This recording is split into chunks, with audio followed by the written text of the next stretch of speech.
ఉత్తరాఖండ్ రాష్ట్రంలో ఈ ఏప్రిల్ నెల నుంచి చార్ధామ్ యాత్ర మొదలైంది. చాలా మందికి బద్రీనాథ్, కేదార్నాథ్ చూడాలని కోరిక. అయితే అక్కడ వెదర్ కండిషన్స్ కానీ, రోడ్ ఫెసిలిటీస్ కానీ సరిగ్గా లేకపోవడం వల్ల ఎక్కువ మంది చాపర్స్, హెలికాప్టర్స్ని ఆప్ట్ చేస్తారు.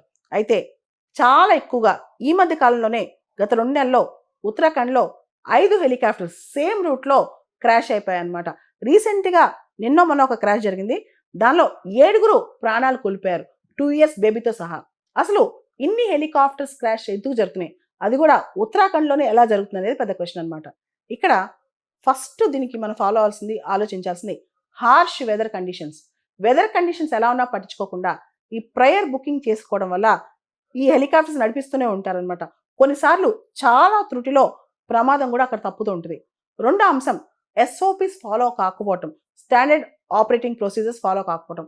అతి ముఖ్యంగా హెలికాప్టర్ సేఫ్టీ కానీ, మెయింటెనెన్స్ కానీ ఇవన్నీ కూడా రెగ్యులర్గా మెయింటెనెన్స్ చేయకపోవటం, రెగ్యులర్గా ఇవన్నీ రోజు వాడతారు కాబట్టి మెయింటెనెన్స్ సరిగా ఉండకపోవడం వల్ల కూడా ఈ క్రాష్ అనమాట.